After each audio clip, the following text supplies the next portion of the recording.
All right, how you guys doing? Another episode of the K&I Car Show. I'm Isaac Eubanks. I'm here with my boy Kevin Passman, and today we're covering a 1959 Bonneville. Did I get that right? Bonneville, yes indeed, 1959 Bonneville. Oh man, it was a beautiful car, man. I've never really seen one in person, or I might have and just not known what I was looking at. This one had a lot of custom features on it, so I don't know what the original looks like, but this was gorgeous, man. This was gorgeous. I love the subtle customization of this car, man. Because, like you said, you couldn't really tell. I know what the original looks like, so I can look at it and tell, but it doesn't really hit you in the face. So it's just mild customization, you know. They changed the grille, they changed the dashboard. I was impressed with that dashboard they put in there, man. It's a completely different car, and it looks like it came factory. It fits perfectly in there, man. That was amazing to me.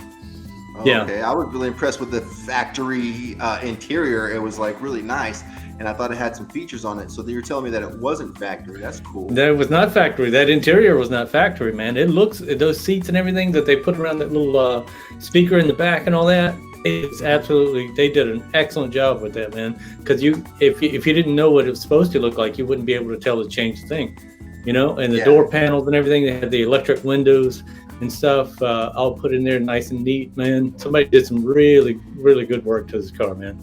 And that straight grille. Yeah, man, right there, those bullet lights and the two, like, it looks like claws almost coming off the lights. You know what I mean? Almost, it's kind of cool looking, like talons or something, you know? Yeah, he said he had Corvette taillights there, so I think the taillights originally went down into that into the back side there. See, I think that's a 1990s dashboard. Really? From for probably, looks like maybe another Pontiac or something like that, GM car. What gives it away? That it's plastic or leather. It's plastic or leather. Yeah, and I think that's a digital speedometer too, man. Yeah, it's maybe an 80s, 90s Pontiac dashboard that they put in there. And yeah, the original one came with like a regular analog looking speedometer that goes around. The dash was probably still metal at that point, with a really, maybe a padding on there, maybe a slight padding, but it wasn't much of anything, man. Yeah, and I love those little spotlights outside the window outside the car there. Yeah. That grille, see, it's got the headlights are hidden there, and the original it didn't have all that. You know, you could see the headlights there, and they said he put that big 454 in there, man. He put some weight in there, but that car's big enough to handle it. That mirrored hood, it's been sitting for a while, man. It's been sitting for a little while. But still, when it's right on the edge, you could really do something with this car, man. But we all have projects. Look at that. Car guys sitting around. Yeah, you see that? Just the little details of 59 Bonneville, the little swirls. I love that stuff, man. That's the great thing about this car. The more you look at it, the more details you see, you know? Absolutely. And somebody put a lot of love into this car. And like I said, the customized job is just very subtle, man. You have to know what you're looking at to even notice that it's any change at all. That's a sign of a good custom job, you know? Yeah, man. The guy that owns it is Josh Mills. We both know him. He's a comic, Houston comic, and he's really unassuming, man, because he's a quiet dude, man. When I seen him only at a couple of mics, and I put a bat signal out on Facebook, man, and he hit me up and said I could come look at his Bonneville, and it's just it threw me off guard, man. I wasn't expecting it. He said him and his whole family are into cars, and they all got these tricked out rides, and that I can come and check them all out. So I was pretty impressed, man, and I was really grateful they let me come out. That was the second time I got to go out since this freaking whole thing started. So I was really happy to do that. And he just kept talking, kept telling me about the car. In fact, we have an interview that he explains what he's done to this car, man. Let's see that real quick. Alrighty, I'm here with my boy Josh Mills. He invited me out here, man. This is my second time out, since the pandemic, and I really appreciate it, man. This is a really, really beautiful car. What exactly is this car? So it's a 1959 Pontiac Bonneville.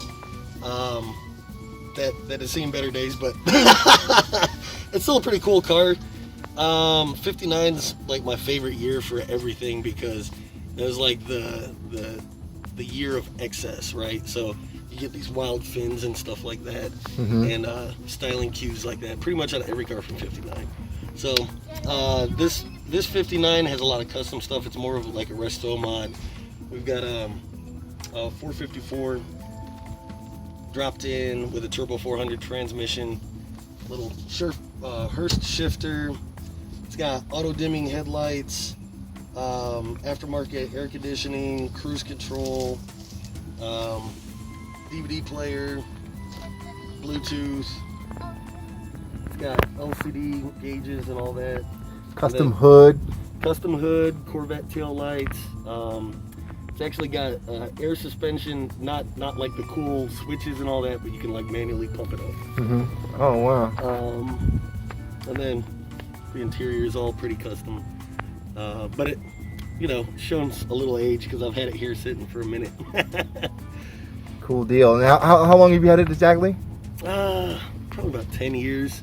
Oh wow. 10 years. I had some glory days when it was up and running and looking fine and all that, but then just my work schedule got crazy. So like I've got a motorcycle in the garage that battery's dead, this battery's dead. That's all little finicky stuff that I haven't had time to keep up with. And yeah. So you are planning to get her back on the road though? Oh yeah. Like all my brothers are car guys too, so in the family we've got Dodge Coronets and Impalas and all that. So oh wow. I take a lot of grief because this has been my driveway queen, and they're like, man, you need to get that car running. So there's a heavy responsibility. Yeah.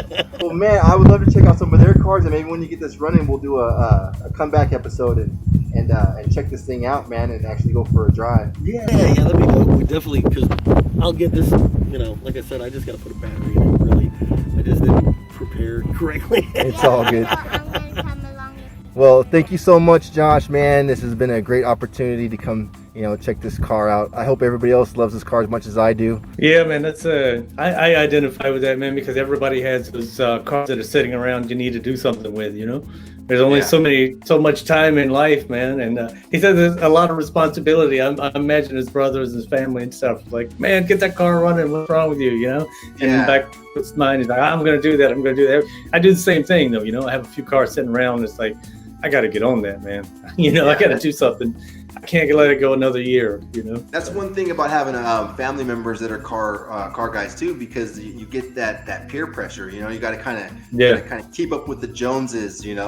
And so you can't just let your shit sit around like that. I mean, that car honestly to me is way too beautiful to let it sit around like that. It's kind of a huge disservice because I mean that thing is it's really a head turner, man. It really is. Yeah, and the number one person who knows that is Josh, man. That's what I'm saying. You know what I'm saying?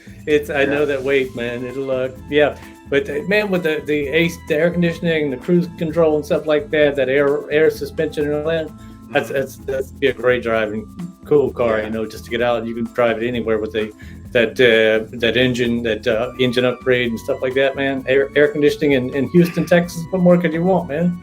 That's what he was saying. I was like, man, so does this car have balls? Is it something that you're gonna drag? And he's like, no, this is a cruiser. It's a cruiser, but he's got a little horsepower there. Yeah. If need be, put the pedal down, show him what it's all about, man. Yeah. I didn't see any seatbelts though. So. I wasn't looking for seatbelts. I'm gonna start looking for seatbelts now, man. They put a lot of work into that interior, but I didn't quite see the seatbelt. Yeah. Oh, wow. Yeah, but no, I liked it, man. Are you happy with the cars that I'm finding and I'm bringing to the? Oh, I love them, man. I love them, man. Yeah, it's great cars, and this is an excellent find, man. And like I said, Josh, I didn't know he was a car guy, man. We could have talked about cars and stuff like that. I think we talked about comedy and just life in general, man. But now I know, man. Yeah, he's a cool cat. He's easy to talk to, and if you would have known that, we probably would never fucking have left that night. I'm sure you're going to be back, and I know for a fact we'll run into him again. So I want to take this minute to thank him again, Josh, for just letting me come out and invade your space, man. I really appreciate it. I want to come out there and see it when it's running. anything you want to say really quick, man, to the people out there? Thank Josh real quick for me. Yeah, thank Josh, and maybe when I get back to the States, man, we might come over there with some tools and stuff and help him get it running, help him get it moving, you know? It'd be worth it, man. Do a good episode on that. We'll put some effort into it. I'll bring some people who know more than I do, you know? That's actually a good and idea. Get out there, and it'd be fun, you know? Just I was gonna say, have our own little reality reality show. Yeah, man. Have our own little, low budget kind of reality show. Get your car running again. You know what I'm saying? It won't be like Pimp My Ride or anything, but we might get it moving down the road, man. Well, there you go, man. Freaking, there you go, Josh. We might help you get your car on the road, man, and get yourself another freaking TV credit while we're at it, man. So it'll be fun. Cool deal, man. Awesome. Well, this has been another episode of the K&I Car Show. I want to thank you guys for tuning in. Don't forget to like and subscribe.